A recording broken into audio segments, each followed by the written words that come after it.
ပြည်သူများအားလုံးကိုမင်္ဂလာပါလို့နှုတ်ဆက်ချင်ပေမဲ့အဲ့လိုနှုတ်ဆက်ရမယ့်အခြေအနေမဟုတ်ဘူးပေါ့နော်ကျွန်တော်အခုရောက်ရှိနေတာကတော့ Saudi Arabia နိုင်ငံဒမန်စိတ်ကမ်းမြို့ပဲဖြစ်ပါတယ်ဒါဟိုမှာ sorry ယောက်ျားဟိုမှာ sorry အလံပေါ့နော်ဒါ sorry လန်တင်ထားတာပေါ့အခုလက်ရှိဒီနိုင်ငံကဒီ area ကဒီစစ်ပွဲ area ပေါ့နော်ဝါးဆောင်ဖြစ်နေပါတယ်အဲ့ဒါကျွန်တော်မနက်ကကျွန်တော် post တစ်ခုရေးလိုက်တယ်အဲ့ဒါ73နာရီအတွင်းမှာ1 million view ထိကိုပေါက်သွားတယ်ပေါ့နော်အဲ့ဒီ post လေးကအဲ့တော့သဘောတရားကကျွန်တော်တို့သင်္ဘောသားနဲ့သက်ဆိုင်တဲ့မိသားစုတွေအားလုံးကဒီကိစ္စကိုစိတ်ပူနေတယ်အဲ့ဒါကြောင့်ကျွန်တော်ဒီ blog လေးမှာအခုစီရင် blog ရိုက်လိုက်တာပါဒီ blog လေးမှာကျွန်တော်အကြောင်းအရာနှစ်ခုကိုဖော်ပြသွားပါမယ်နံပါတ်1ကလက်ရှိ Saudi Arabia နိုင်ငံအခြေအနေပါအခုကျွန်တော်တို့အခုလက်ရှိကျွန်တော်တို့သင်္ဘောမှာရွှေအများကြီးရှိပါတယ်မြန်မာတွေပေါ့နော်ရွှေဆိုတော့ကျွန်တော်တို့မြန်မာသင်္ဘောသားကိုညီညွတ်တာပါရွှေအများကြီးရှိပါတယ်လက်ရှိတော့ရောက်နေတဲ့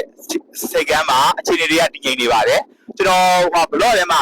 မနက်ကရေးတဲ့စာထဲမှာဖော်ပြထားတဲ့တခိုင်လုံးရွှေသင်္ဘောသားနောက်ကသင်္ဘောပါနော်ကားကယ်ရီယာပါသူတို့လည်းအေးဆေးပါပဲအခုကျွန်တော်စိတ်ကမ်းလေးကိုတစ်ချက်ရိုက်ပါမယ်ပေါ့နော်အခုလက်ရှိကတော့အေးဆေးပါလက်ရှိကဒေသစံတော်ညနေ9နာရီခွဲဖြစ်ပါတယ်ဟုတ်လက်ရှိတော့အကုန်အေးကြမ်းကြမ်းပဲပေါ့နော်သင်္ဘောတွေလည်းပုံမှန်ပဲစိုက်ကတ်ထားပါတယ်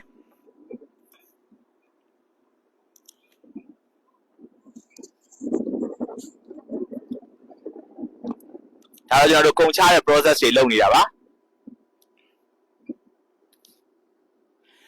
ပုံမှန်ဆိုသင်္ဘောကမနက်ဖြန်လောက်ပြန်ထွက်မယ်ပေါ့နော်ဒါပေမဲ့လက်တွေ့မှာကဘာမှမသိကြတော့ဘူးလေလက်ရှိ information က agent ကလာပြောထားတာတော့အားလုံးကဘာမှမသိတဲ့အခြေအနေတခုဖြစ်နေတယ်ပေါ့နော်ဟုတ်ကဲ့ပါနောက်တစ်ခုကကြတော့ကျွန်တော်တော်တော်များများဗျာဟိုမှာအီရန်နိုင်ငံတို့ဆော်ဒီတို့ဆိုတာကြားဘူးတာပေါ့နော်လက်တွေ့မှာကမ္ဘာဖဝေဝင်နေထားတဲ့ဘယ်နားမှာဘာညာဆိုတာကဒီလောကနဲ့အလံဝေးရဆိုမသိကြပါဘူးလားကျွန်တော်မြေပုံလေးနဲ့ဘလို့ဆိုတာရှင်းပြပြပါမယ်နော်ဒါကတော့ကမ္ဘာမြေပုံပါကျွန်တော်တို့ကတော့ချက်လို့ခေါ်တယ်ပေါ့နော်ရေပုံပေါ့ဒါလေးကိုဘာလို့ပြရလဲဆိုတော့ဒီသင်္ဘောသားမိသားစုတွေကတချို့ကြတော့တော်တော်များများတော့သိကြပါတယ်မသိတဲ့လူရှိတယ်ကျွန်တော်တို့ information sharing လုပ်ပေးတာပါဒါလေးကအားလုံးသိတယ်နော်ဒါကျွန်တော်တို့နိုင်ငံမြန်မာနိုင်ငံမှာဒါလေးကအိန္ဒိယပေါ့နော်ဒါအိန္ဒိယနိုင်ငံဒါကြတော့တောင်အာဖရိကတိုက်ပေါ့နော်ဟုတ်ကဲ့ပါအဲ့တော့ဒီအိန္ဒိယကျော်လို့ရှိရင်နောက်မှာပါကစ္စတန်ဆိုတာရှိပါတယ်မြင်ပါပါနော်ကျွန်တော်ပါကစ္စတန်လေးပြထားတယ်ဒီမှာပါဒါအိုမန်ဆိုတာအိုမန်ရှိမယ်ဒီမှာ UAE ဒီမှာ Saudi Arabia ဒါကျွန်တော်တို့ရောက်နေတဲ့ Saudi Arabia ပေါ့နော်ဒါတော့အီရန်နိုင်ငံပါဒါခုလက်ရှိစစ်ဖြစ်နေတဲ့အီရန်ပေါ့နော်အီရန်မှာ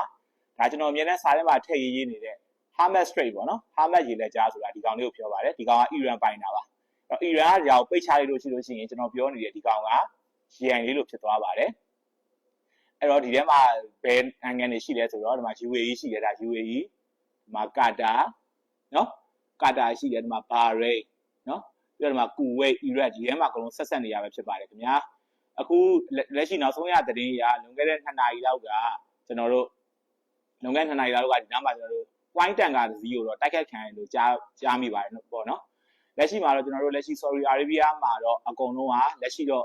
မဖြစ်သေးဘူးပေါ့နော် agent တွေရဲ့အခြေအနေရှိပါတယ်ဒါကျွန်တော်တို့သင်္ဘောသားမိသားစုတွေစိတ်ပူတာရောအောင်လို့ကျွန်တော်တင်ပြခြင်းဖြစ်ပါတယ်ခင်ဗျာအားလုံးကျေးဇူးတင်ပါတယ်ခုလိုသတင်းထူးသတင်းဦးတွေကိုသိကြတယ်ဆိုလို့ကျွန်တော် page လေးကို like and follow လုပ်ထားပေးကြပါအောင်ခင်ဗျာ